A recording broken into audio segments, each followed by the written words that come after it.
Hi, Peter. Welcome to What If I Say Yes? How are you? Very well. Okay, so tell my audience, who are you?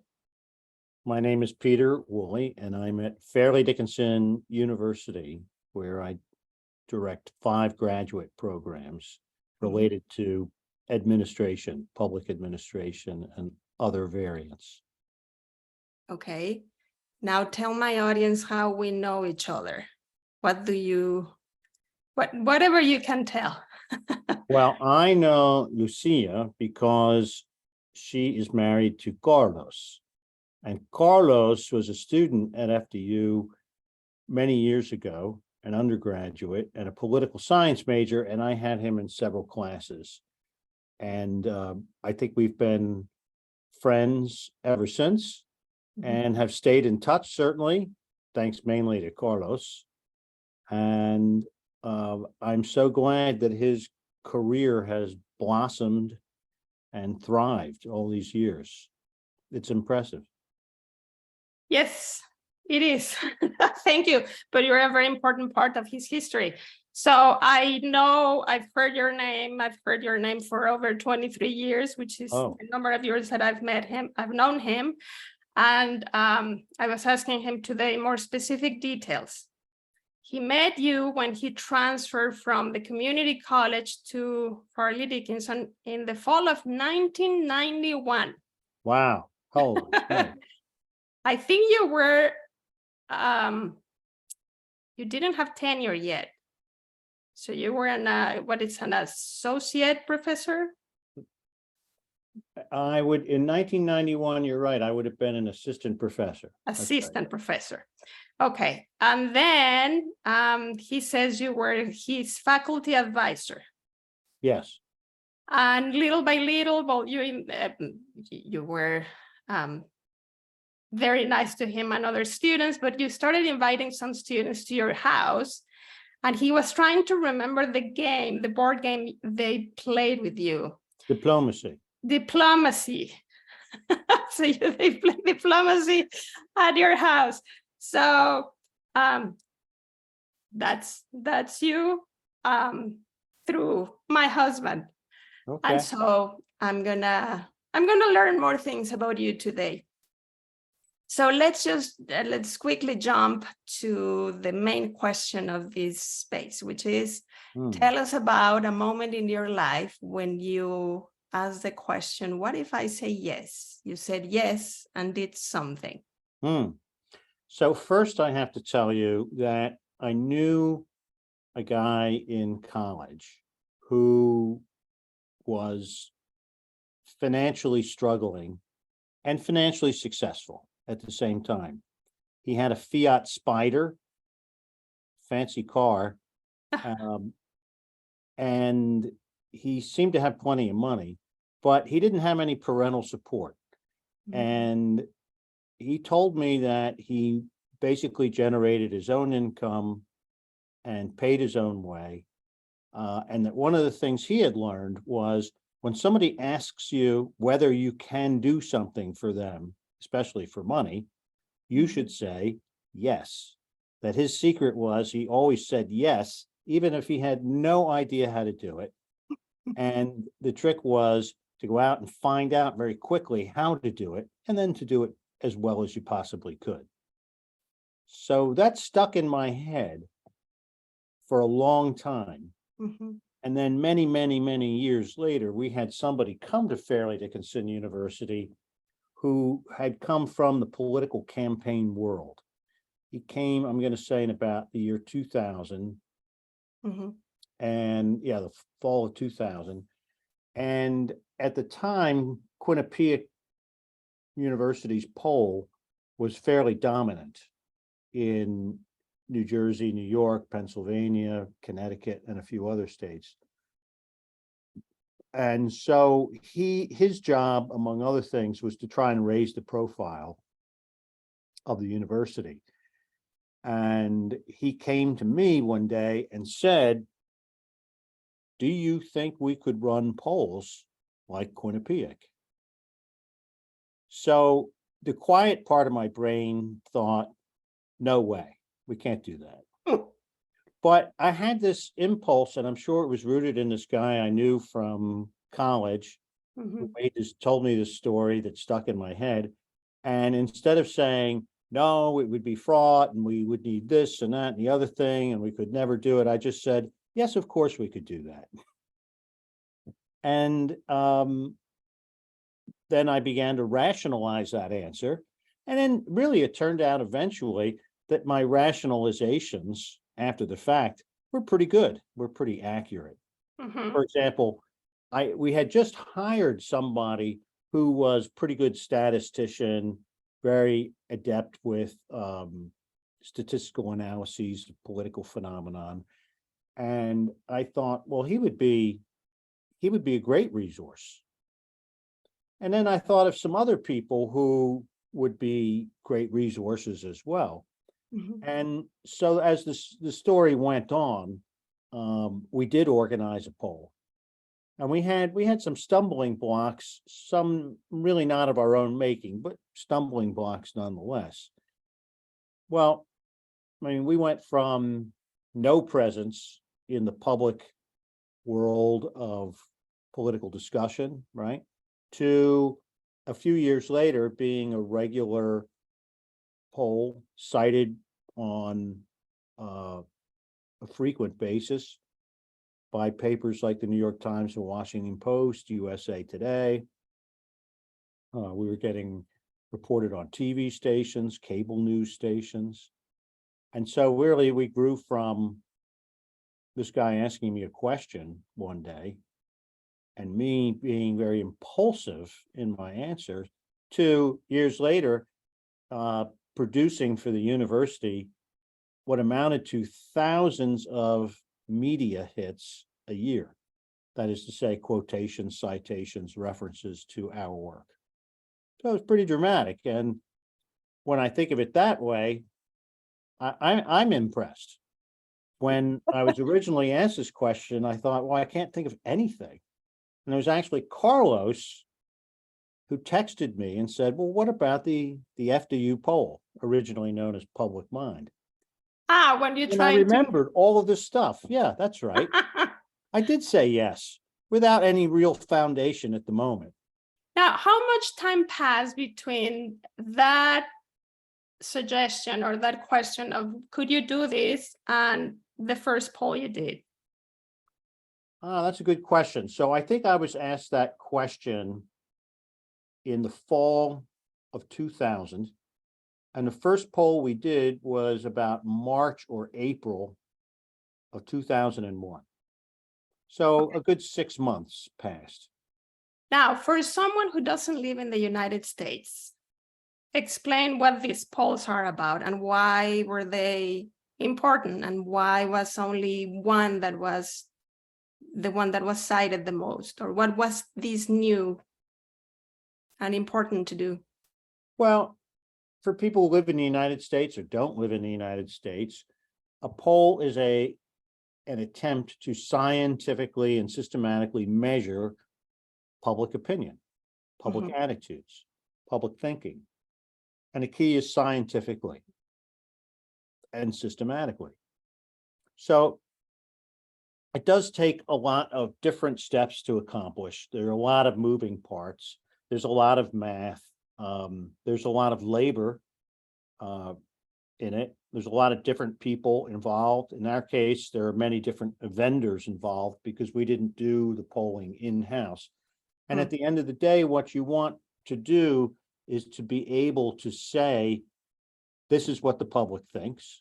And perhaps this is why the public thinks it. And that's important because in democracy, ultimately what you want is for the influence of public opinion to guide public policy. And you can only do that if you know what the public opinion is.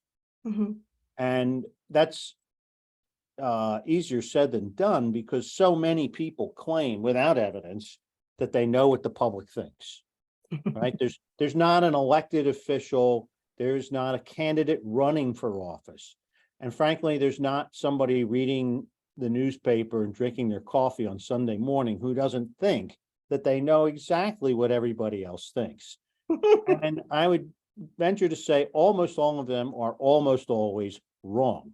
Mhm. So that's why you need a third party who is disinterested, who can approach the subject scientifically and take a measurement and say, no, this is what the public thinks.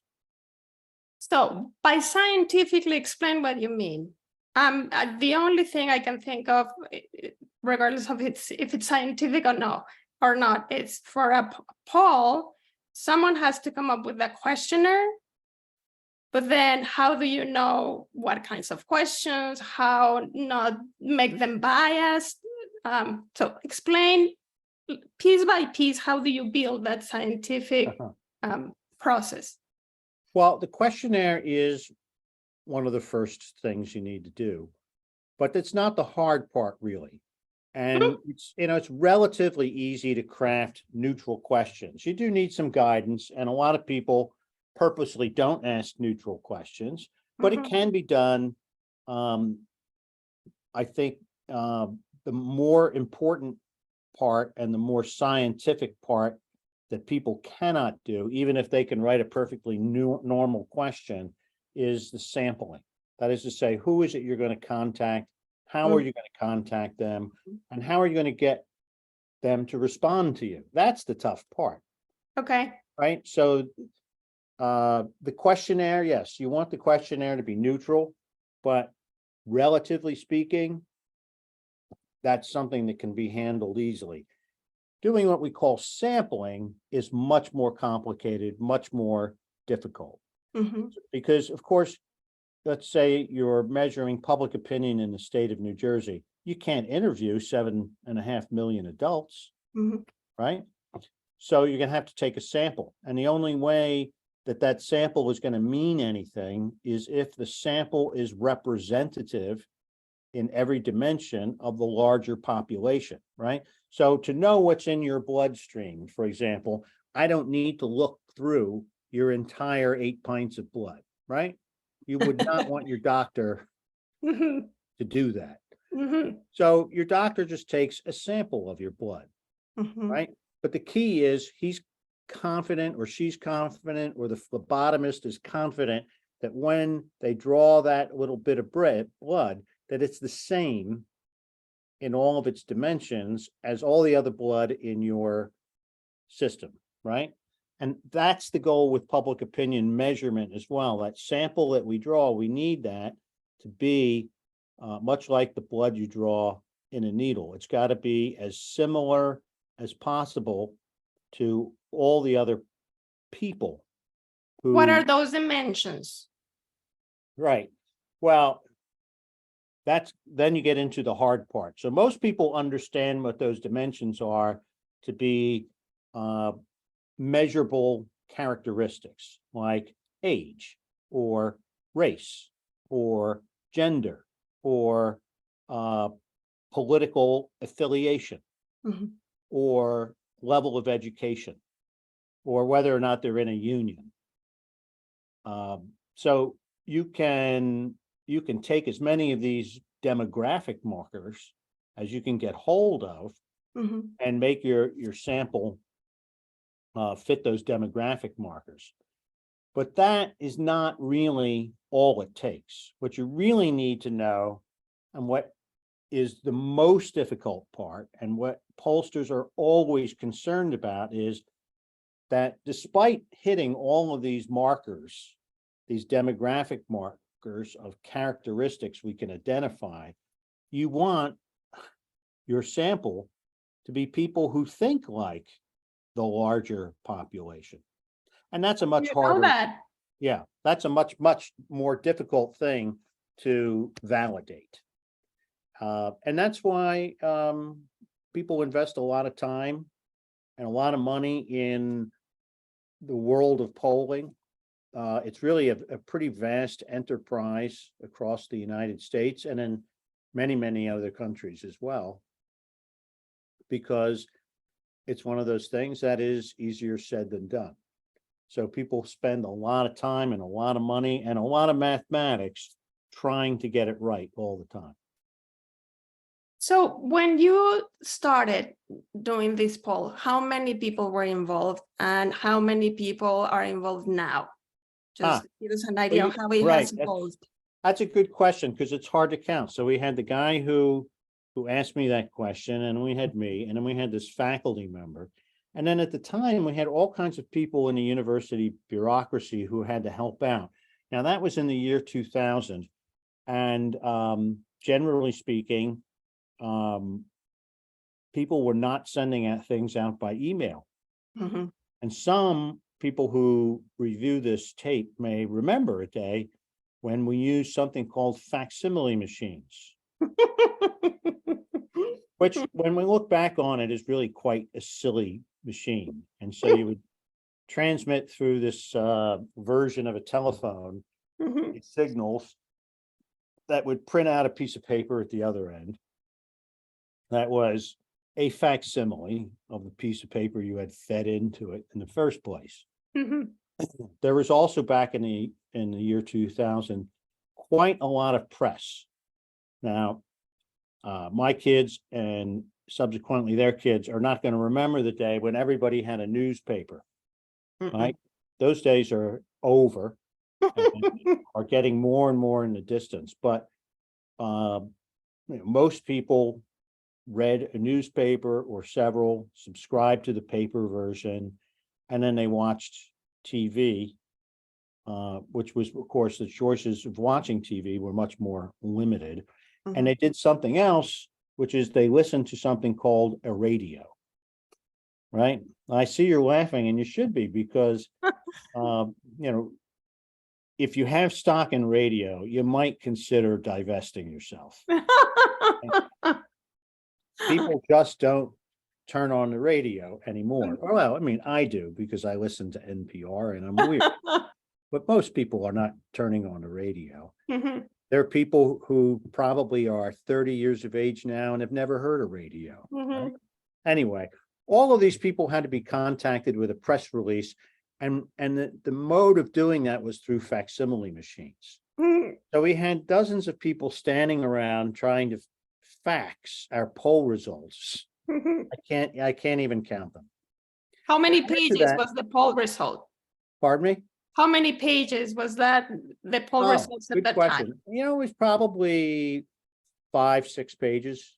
Each Okay. press release, because you have the narrative press story, Mhm. then you would include all kinds of tables to show either trends or show numbers, differences between characteristics, differences, that is to say, between demographics. So it's Mhm. between men or women, right? Mhm. Or between white voters and Hispanic voters and black voters, right? Mhm. So you'd have pages of tables, and then you would always include, because it's honest, a detailed description of your methodology. That is Mhm. to say, how did you accomplish this sampling? Mhm. Even who gave you the sample, right? Who Mhm. drew that sample, because that's a private vendor you usually get that from. How did you conduct interviews? How long were the interviews? What is the entire questionnaire, and what are the questions in order? Mhm. Every detail you can think of that might have affected the outcome. So by the time you're done with all that, you easily have half a dozen pages. Okay. How many other people were involved? We have the university's communications office, who are more or less in charge of publicizing. And Mhm. then you have vendors, which I mentioned earlier. So, for example, sample is something you buy from a very specialized company, right? We're not going to go and open a phone book and start. Phone books aren't there either, but I mean, if you can imagine a book with everybody's telephone number in it, right?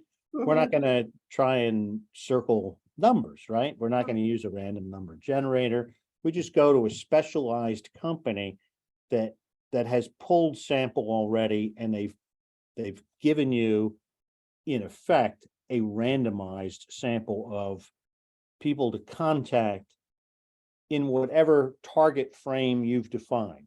I Mhm. want Republicans in Hunterdon County, or I want all adults in New Jersey, or I just want registered voters Mhm. in these 3 counties, right? however you want that, the sample company will provide that for you and provide it in a randomized way that interacts with your own telephone equipment, or more recently with your own email program or texting program, right, to contact these people who in a predetermined way are part of a random group. And then there's the data collection company, which is also a vendor for us and for many pollsters, which is to say, since we're not doing polls every day, all day, we can't, there's no sense in us employing people directly to do that, right?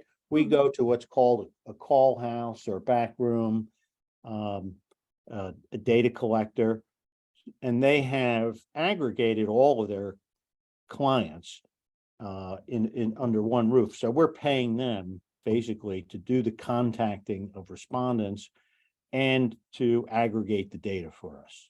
Okay. So that can be quite a lot of people because there has to be a programmer, there has to be supervisors who train anybody who's going to do any interviews, have to be supervisors and testers. It could add up to a lot of people depending on how long the poll is going to go on, and how many people you're going to interview. At the beginning, were you doing it regionally or did you begin nationally, the polling? Our first polls were statewide, but it doesn't make, I know it's counterintuitive, but it doesn't make that much difference whether you're doing New Jersey or you're doing the United States. There are a few other, yeah, it's true. There are a few more logistical things to consider when you're doing the United States, partly because, for example, you have Hawaii and Alaska to take into account. You're in different time zones. That's less important now than it used to be, but it still has to be taken into account with your employees. And you might want to balance, make sure that your national survey is balanced geographically. In fact, you almost certainly would want to do that. Whereas you don't necessarily need to do that in a small state like New Jersey. We check it. We check to make sure that we don't have a distorted geographic distribution. But I can't remember a case when we did. In national samples, you can wind up over sampling, say, one region over another region, and that's got to be minded. Now, how do you make sure that the information you're getting is reliable? Meaning, how do you know if your vendors have people who are actually going out and polling people and not making the answers up? Yeah, that's an important question, but it's like any other business. Vendors rely on your trust, and they only have to break your trust once. And it ruins their business, right? That's the way it is with your doctor. That's the way it is with your dentist. It's the way it is with your food provider. It is the way it is with your priest, right? Break the trust once, and that's it, right? Not only do you lose that customer, you probably lose most of your customers once the word gets out. So, yeah, it's an important question, but we actually do supervise the vendor as well. So one thing I used to do was I would call in at night when people were interviewing respondents, and the system allowed me to overhear the interviews. And so I would go from one interviewer to another, and I couldn't interject or speak. They couldn't hear me, and they didn't know I was on the line, but I could actually see what was going on, whether the questions were being read properly, because that's very important too, right? The interviewers, if they're reading the questions, or if you're writing a text, it has to be neutral as possible. You don't want to signal to the respondent that you would prefer one answer over another. And of course, give me an example of a question well read and a question not well read. Well, okay. A standard question to everybody is, how have you heard of so-and-so?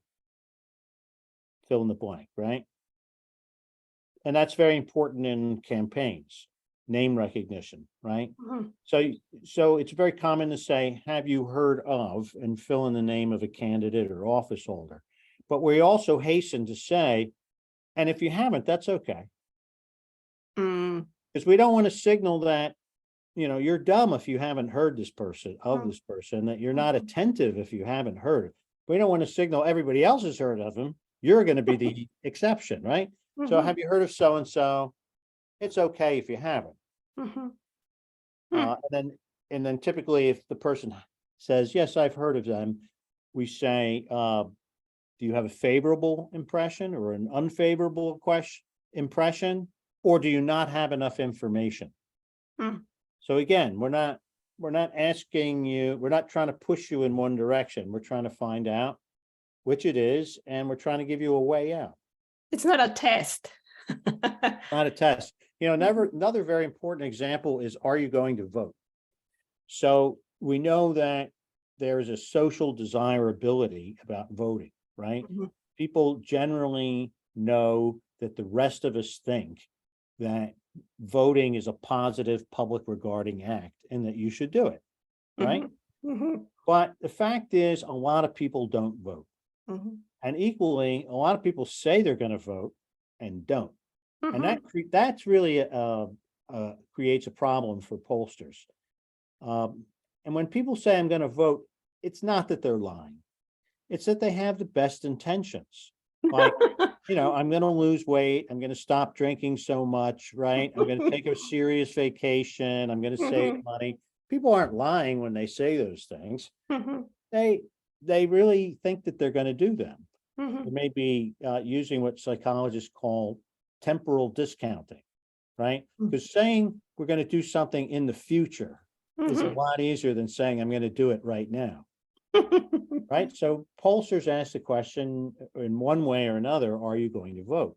But we're trying to get people to give an honest assessment, right? Mhm. So we'll actually ask that question in many different ways. And we might say, for example, are you going to vote, or do you think you won't have the chance? Hmm. Right? Just to give them an open door to admit Mhm. that they're busy, they don't know where the polling place is. Mhm. In fact, we will ask them, where is your polling place? Hmm. And we may not know where their polling place is, but if they don't know, we're pretty sure they're not going to vote. We may Yes. ask them to rate their chances on a scale of 1 to 10. What do you think the chances are that you will or will not vote? Mhm. Where 10 is you're definitely going to vote, and 1 is you wouldn't be caught dead voting, right?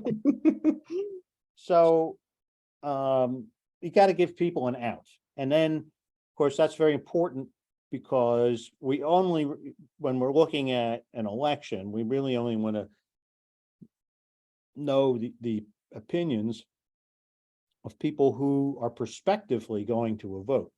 Mhm. It may be important to have everybody else's input in some way, shape, or form, but real support for a candidate can only be measured among people who you're pretty sure are going to vote. Mhm. So I'm assuming people, like, you don't give people things or money or anything for No, we getting do not. being polled. Not in these kinds of Mhm. public interest surveys. No, Mhm. we do specialized surveys where we do give people incentives. So, for example, if we do a survey of, let's say, general practitioners in medicine and pharmacists, and the question is, uh, what do you know about this drug, and when you prescribe it, et cetera, maybe something very specialized, which is in fact some things we've done. Mhm. Well, the pharmacist really isn't going to cooperate, or the medical doctor, with me and give me 5 or 10 minutes of their time, because that 5 or 10 minutes is worth a lot of money to them, right? Mhm. Trying to Mhm. run a business. Mhm. And so we do tee up incentives for people like that. Okay. How many different kinds of polling do you do? Well, it's infinite. I mean, the kinds of, we do a lot of client surveys, and the kinds of people who come to you who want to know something about what other people think is almost infinite. And the kinds of people you can sample as discrete groups is almost infinite, right? We all have a lot of different affiliations and a lot of different characteristics. And there's always a group out there that wants to know something about people with that affiliation, people with those characteristics. So every time you do this, it's because a client asks you to, so they're paying you for this work. No, we have two kinds of polls, and I Okay. think most public pollsters have those same two kinds. That is to say, we have public interest polls, which we pay for. That's Oh. on our dime. And that information is publicly released, and typically the data set that comes out of it is also available publicly. People are available to speak about the results publicly. And then aside from the public interest poll, there's the client poll, right? Now, in that Okay. case, the client is coming to you and saying, this is what I would like to know. Mhm. Right? And then it becomes a business negotiation, right? After that. Have you ever had to say no? Yes. All the time, right? So as a university, for example, we must say no to candidates, potential candidates, and to political parties. Mm. Mhm. And so we need to exclude those people right away. Mhm. They have plenty of people to go to. So there are firms out there that only handle Republicans, and there are firms out there that only handle Democrats. And so if you're a candidate or party, you're going to go to one of those partisan firms and be dealt with by people who understand you. Mhm. Mhm. But the third kind of person, or pardon me, the fourth kind of person we say no to is people who will not agree to relinquish control over the questions. So people come to you and ask you to do a poll, but then they insist on their questions. And if those questions are themselves one-sided, we're not going to do it, because that only tarnishes our reputation. So this is a real story. We had polled people's attitudes about the bear hunt in New Jersey. A lot of people don't recognize that there are bears in New Jersey, and that there's a hunting season historically. Also that can be enormously controversial from time to time. Mhm. And so we've asked the simple question a number of times: do you approve or disapprove of the bear hunting season coming up? You know, something very simple: approve or disapprove. Okay. Well, we make that measure over a number of years. We ask the question in exactly the same way. And one reason we do that is because when you ask the question in exactly the same way, you can be confident that any movement is real Mhm. from an original position. But we did have an interest group come to us that was an animal protection interest group, and wanted us to ask if it was okay for hunters to shoot newborn cubs while they were being nursed by their mother. Oh my goodness. And we said no. Yeah. And that's the most egregious example, but other people have come with less egregious, they think perhaps more subtle ways of pushing one side of it. And, you know, if you're going to be an honest pollster, whether you're in a nonprofit organization like a university or a for-profit organization, you have to work at being honest, and you can't lower your standards, because it'll harm your general reputation. Mhm. So I think, big outfits like, let's say, Gallup or NBC News, have worked very hard to keep their nonpartisan nature, even though they're both for-profit outfits. Mhm. Is there a name to your polling system or polls, like the Winnipeg? What's the name? We call has ours to be the FDU Poll at Fairleigh Dickinson FDU Poll. University. Yeah, FDU Poll. Originally, and for many, many years, it was the Public Mind Poll, or FDU's Public Mind Poll. But it changed? We dropped the Public Mind and just simplified it to FDU. Why did you drop it? It was a little confusing for some people. We just thought it would simplify the brand. Okay. One consequence of me saying yes was that it changed the direction of my career and my intellectual development Mhm. for a long, long time. Because when this guy asked me this question, Mhm. do you think the department could run a poll? And I said, yes. Public opinion was not my field. Polling was nothing I had ever really done. Mhm. My field was US, Japan, contemporary defense relations. Yeah. I mean, I had written a book on the subject. I had another one coming out within a year.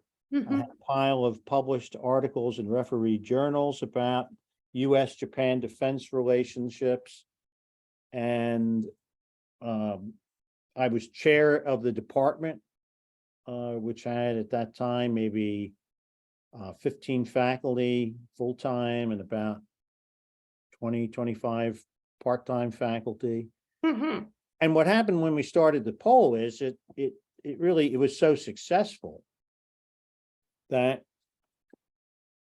it required more time. It required a lot more attention. By successful, you mean more people were asking you, demanding you for this information, or how do you define successful? I just find successful in two ways, and that's one of them. The fact that we did start getting clients, but also the fact that when we did a poll, it got a lot of attention, Mhm. right? That people really wanted to know more about it. Newspapers printed it, radio and TV reported it. People started asking for much more commentary between polls.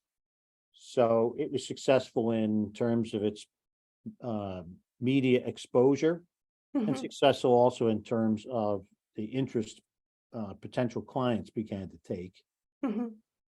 So in both of those ways. I remember my two questions Okay. that went away. The first one, when it's a matter of public, what was it? Public concern? No, public interest. Public interest. How do you decide what to ask and how often to ask to create a poll about what things? How do you decide the timing for that? Yeah, And the that's a topics? good question. And I think the answer is going to be different probably for every polling outfit. Mhm. And in our case, for one, we do keep a running list of topics. Mm. Because when you're in the shower or taking a jog, something interesting comes to your head, you may start thinking through that. You want to make a list, and at some point we'll share those lists and we'll talk about it among a group of people. Mhm.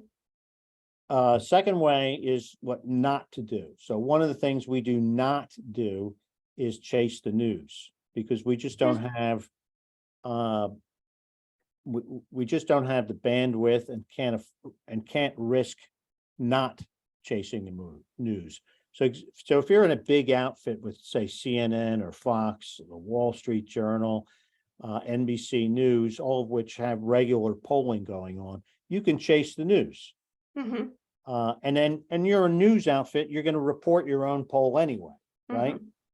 But if you don't own the media itself, it's probably a bad idea to chase the news, because any number of things could happen before you get your poll done, Mm. before you I mean, you're going to design, you're going to get the sample, you're going to train interviewers and program the machines. You're going to analyze it. You're going to write a report, a press release. Well, unless that's your full-time job and you have full-time resources at your fingertips, none of that's going to be very quick, right? That's going to play out over a matter of weeks, in fact, right? Even for us, we have to go out and get bids from vendors, right? Telling them, we want to do a frame of, say, 800 registered voters in New Jersey in this time frame. Well, a number of vendors then will come back to us with bids, right? But, that's no way to chase the news. And since we're not chasing the news, we have to look at what everybody else has done and rule that out, pretty much. That's been done. So that those things are generally off the table. What else do we have? Right. So being original matters? Well, that's a very good question too, because for, let's say, a university poll like ours, bringing original research to the media's attention is exactly what we need to do. We need to have it be original research. And so we're looking for things to do in ways that other people haven't done them. And I can come back to that.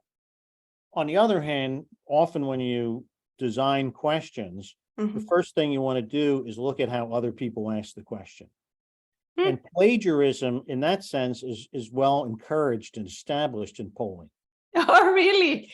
Absolutely, because if somebody's discovered a fairly neutral question that works for them, why not use that question, right? So a simple thing like, do you approve or disapprove of so-and-so, right? Very simple, very neutral, very straightforward. I'm not going to write a new question for something like that. It's standard, it's successful, it's neutral. And there are a lot of questions like that. So first thing you really want to do is look at what other questions people have asked and then decide whether you want to imitate that question or you want to ask a different question. Of course, if you change the wording, you're going to make your own test incomparable to the original quest, right? Once the question order or the question wording changes, then it's very difficult to say that we can compare these two results. Okay. So before we switch to the what if I say no moment, you mentioned that in 2001, you used the facsimiles. Yeah. That's how you distributed. All right. Today, what is the process? Do you produce the report? Today when you distribute a press release, it goes to a series of email contacts. You may give it to a middleman to distribute as well. There are people who do nothing but distribute press releases and talk them up. And these days you're going to put it right up on your own website so that people have instant access to it and all of its details. What is your website? Our website is publicmind.fdu.edu. publicmind.fdu.edu. You didn't change that one. We didn't change that. That's correct. Why not? Familiarity, right? Okay. You can't really afford to change all the links in your past history. Let that be a lesson to everybody out there. Oh, you're stuck okay. with your links. Okay. So think it through before you begin. Yes. Yes. Okay. So I think now we have a very good idea of what you do and how you do it and the importance of it. But now let's switch to a moment in your life when you decided that saying no was a much better idea. Yeah.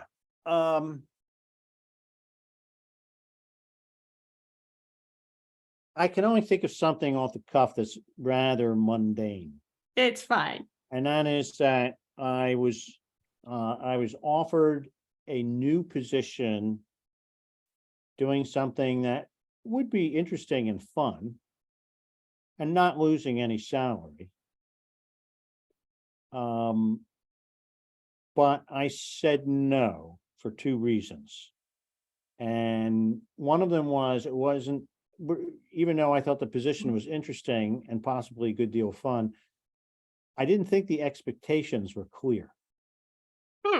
And you don't want to get into a situation where, right, people think you're not delivering only because it's not clear what it was you were supposed to deliver in the first place.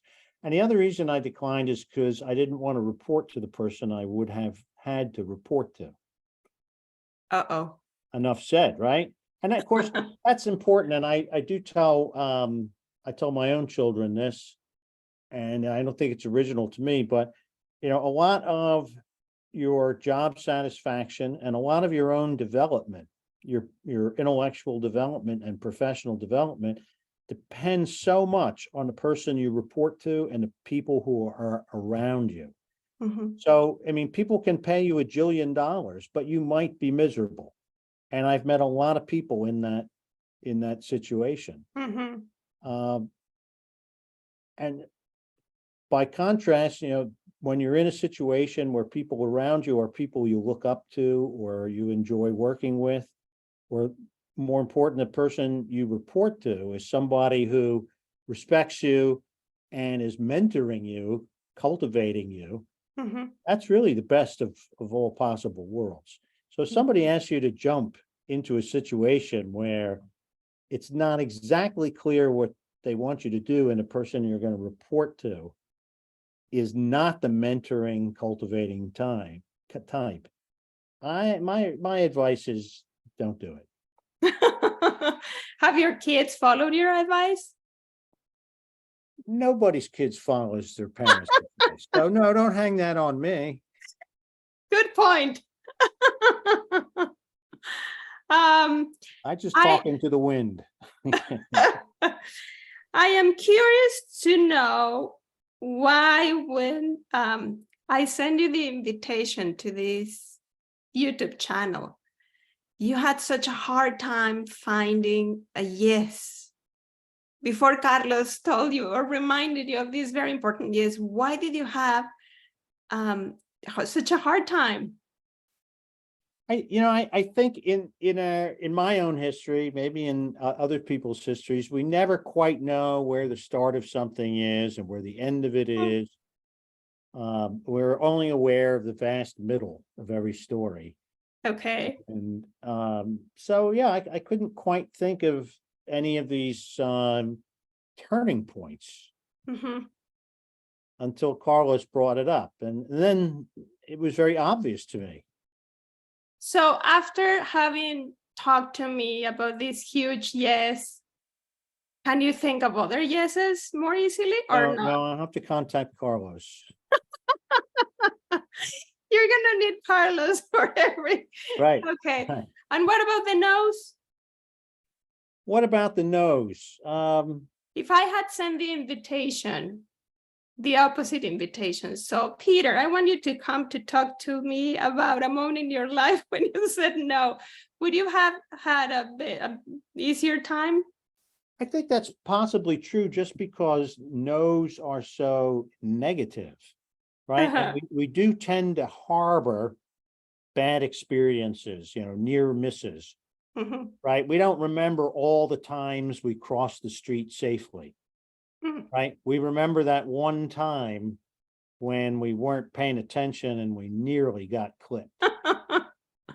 Good point. Okay. Circling back to the beginning. First, I don't know the game Diplomat. So explain to us very quickly Diplomacy. What that game was about and why was it important for you to invite students to play that game? Well, so Diplomacy is a board game. It's a kind of variant of a game called Risk, which some people will know is very popular. But Risk depends on rolling dice and some element of luck. Diplomacy is organized so you still conquer the world, or in this case, Europe, but there's no real element of luck in the game rules itself because everybody moves simultaneously. Hmm. So there are relatively few pieces on the board. It's a zero-sum game, and the players have a period where they can negotiate with one another, a period of diplomacy, and then they have to write down their orders, write down their moves. And then all those moves are passed into a reader who reads them, and the moves are considered simultaneous. So where there's conflict that has to be resolved according to the rules of the game, the idea is it's not me responding to one player and that player then responding to another, et cetera, like almost all games are, right? Everybody's in all at the same time. And so the key is this negotiating period between simultaneously moving. Was that a Why was that pedagogic? important? You know why? Because I was using that game in at least one political science class for a variety of reasons. One of them is just to get people literally in the moment engaged in politics, right? Which is what it is, right? If politics is who gets what, when, how, and where, then getting into a situation where I have to negotiate with 5 other, 6 other players, right, is a political situation. So it was a great game of simulation and stimulation, and generated all kinds of discussion about all kinds of other things in political science. When you invited those that group of students to your house, was that still a pedagogical tool, or was just a game that you wanted to play with them? And like, did you I have to select? say I don't recall. That's I'm so curious very to know long if ago. Carlos ended up playing the diplomat because he needed to learn something or not. Yeah, I don't know. I don't know. I don't actually remember that clearly. I do clearly remember using it in classes. Okay. And some people having a terrific time with it, and some people having a total meltdown. Really? Oh yeah. Who are the ones who get a meltdown? Well, you have people who I suppose are in some way the equivalent of Vladimir Putin, and they must win. They must win. There's no losing. And so if things go wrong for them, they have a meltdown. And then there are people who genuinely dislike any kind of conflict, right? And when they get into a conflictual situation, it becomes quickly an emotional burden for them. So there's that too. There were not a few tears in those classes sometimes, right? Which is good to learn about yourself, right? Because if you don't like conflict, for example, maybe being a litigator is not a good idea. No, but I'm thinking now more of Maya, my daughter. She's 13 years old. And so would it be a good game to play with a teenager? Oh, yeah. Yeah. Yeah. Would she survive? would we survive her? Or survive her reactions in the game? I don't know if it's a good family game. Oh. Because in families, we really want people to trust us. And in families, we're playing the long game of trust, right? In this game, since it's a zero-sum game, you're almost forced to lie to people. At some point, you're forced to betray their trust. Now, that's okay, for one class and one semester, unless your girlfriend or boyfriend is in a game on an opposing team, right? But if there's to play with people over, with whom you have to have a relationship over a long period of time, I don't know that I recommend it. It would create a very weird family dynamic. Very problematic then. Okay, Yes. then it's a no. Yes, or, you could get around it by saying, look, when we play this game, we wear a special costume. Like a pointy black hat and a black cape. And whenever we wear this costume, we are allowed to lie, Okay. right? So you contain it to this one exercise. Mhm. Don't wear your civilian clothes. Bueno, Peter, I'll keep you posted. I don't think we have it here at home, but if we ever buy it, I'll keep you posted on what happens. It's very Well- popular. It's also available online now. Oh, really? Oh, yeah. Yeah. Oh, okay. Maybe I'll check it out there first. Yeah. Well, Peter, thank you so much. We've managed to finish this 1 hour talking about this very important yes and this interesting no. I don't know how you felt. What did you think of? Well, I'm delighted to speak with you, so I feel great. Good. Send me pictures, images, whatever you would like to share with the audience that has to do with your yes and your no, that you feel comfortable sharing. Oh, yeah. Maybe you can send me an email and remind me, and I'll just Yes. attach some stuff. Okay, will Okay. do. Thank you so much and have a wonderful day. Thank you. Bye. Bye-bye.